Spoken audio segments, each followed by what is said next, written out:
Now, back to T3 dito sa TV5.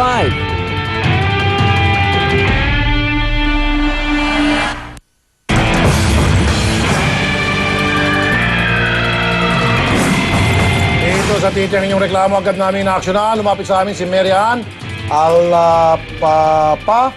Alpapara para reklamo ang isang POT rendahe at dalawa pang pulis Parañaque. Okay, ma'am, magandang hapon po sa inyo. Magandang gabi po, Miss Marian.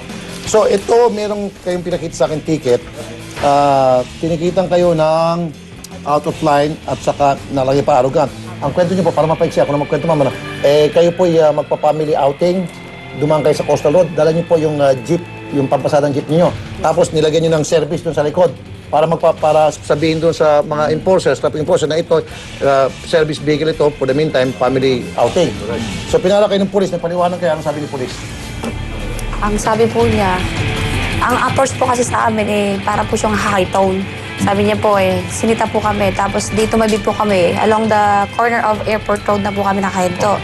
Tapos sabi niya po, lisensya. Tapos sabi ko, huwag niyo muna ibibigay ang lisensya hanggat hindi niya sinasabing violation natin. Tama po yun. Tapos, binigay niya po yung, yung lisensya nagdadrive po kasi po yung isang driver binigay. So, sa kanya po sinabi yung violation namin nung nabigay na yung lisensya. Sabi niya, out of road siya. Out of road po kami. Okay. So, sabi po namin, sir, ang alam po namin, naka-private po kami. Yung tailgate po namin, lahat naka-indicate yung private. Nakikita ko yun, yung sa likod po. Estibo, may nakalagay doon. Tapos, ang sabi po namin, hindi rin po kami nagpipick up ng pasahero at hindi rin po kami Kasi yung family namamasada. outing naman. Opo, lahat po laman ng jeep is puro po halos May po mga mga picture bata. nga sila eh. Sana mga picture at saka yung ticket. Yung ticket po sa Sa Toll Plaza at sa saka papuntong Bataan. Okay, so anong ginawa ni Pilot? Bilisan po natin, ma'am. So, Hindi po niya agad linagay yung namin, yung violation sa ticket. Matagal po siya. So, ibig sabihin po, para po siyang nag-aantay ng areglo. kunyari meron siya sinusulat, pero Kunyari po, wala po pa siyang sinusulat. Wala pa sinusulat. So, so, bumaba po ako ng jeep. Sabi ko, sir, ano po ba talaga violation namin? As ang sabi po niya is out of road. So, in-explain ko po uli. Tapos, ang sabi niya, hindi nga kasi out of road kayo. So, sabi ko, sir, ipakita niyo po sa amin kung anong talagang violation namin. So, wala po, hindi po pinirmahan ng driver ko kasi alam po nila kung anong violation namin. okay, para sagutin ang reklamo, nasa linya ng ating telepono, si POT Rene Rendahe ng Parañaque Police Station. Sir, POT, magandang gabi po, POT. POT, sir. Si POT, puro mga nakarinola mga tao ngayon, si Hepe na lang. Si Hepe, buti na to. Hepe, magandang gabi po, Hepe, sir, Major. Magandang gabi po, sir. Major, ano po bang patakaran na itinuro nyo sa inyong mga tauhan kapag sila po ay nagsita ng mga traffic violator? Ano pong unang-una nilang gagawin? Pag may violation po, sir, ang sinasabi po natin sa mga tao natin, tikitan po, sir. Okay, sir, ako na lang po ma-explain, sir. Sorry, sir. I have to cut in. But in. Okay, ganito po, kapag pumarap po kayo ng isang traffic violator, sasabihin nyo agad, pataybin nyo, pagtabi, sabihin nyo agad, Mrs., alam nyo ba kung bakit ko kayo pinara? Hindi po. Kasi po, kayo ay out of route. Ano po? Sinasabi agad yung violation una, best. Hindi yung lisensya. Ano pong violation namin? Basta lisensya. Hindi po ganun, sir.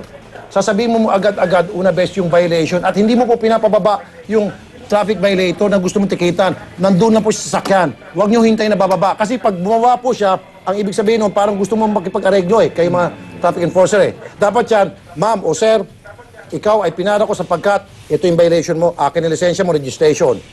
And then, titikitan nyo po, right then and there. Right then and then. Tapos, ticket, bigay sa kanya, alis na. Ang ginagawa kasi ng mga tao nyo, sir, kukunin yung lisensya, hindi explain kung ano yung violation. Pupunta sa malayo, aantay, punta doon sa silong, sa ilalim ng puno. Tapos aantayin, lalapit itong driver para makipag-areglo. Mali yun, sir, Major. In this case, sir, Tamang po yun dyan, sir. Kaya lang, nagkataon po na pinatatawag ko si P.O. Rendahe. Panggabi po yun, kaya hindi ko po makontak. Kaya mamayang gabi, pagdating ko mamayang gabi, pagsasabihan ko po. Opo. At yung bagay na huya na hindi pa nababanggit sa akin yan, sir. Opo, sige po, sir. Pagsabihan niyo lang po, sir, si PO3. For the meantime, ito po yung na-forward na. Siguro, nasa inyo na ba yung TPM mo ng Parañaque? pagsabihan po, yung tamang proseso po sa paninikit, sir, yun lang po importante. Kausap ko na po si Colonel Beltran.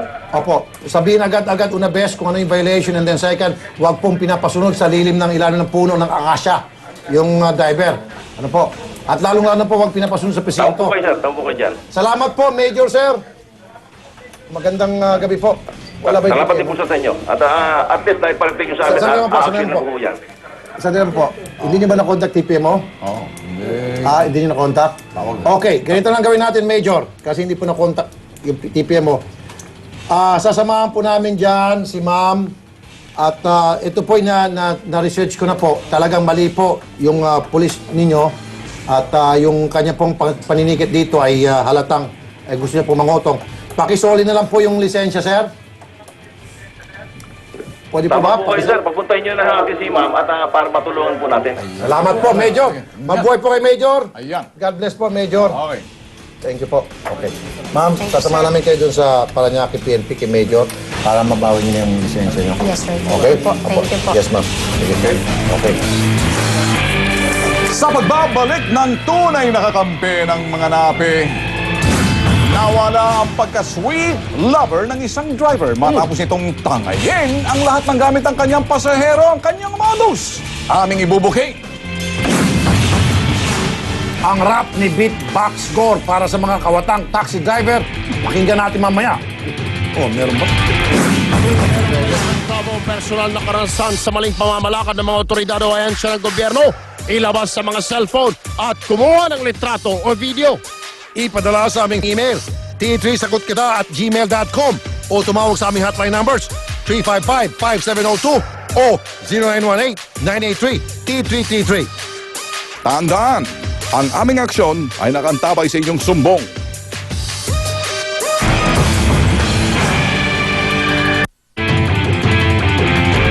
Don't go away, magbabalik ang T3 dito sa TV5.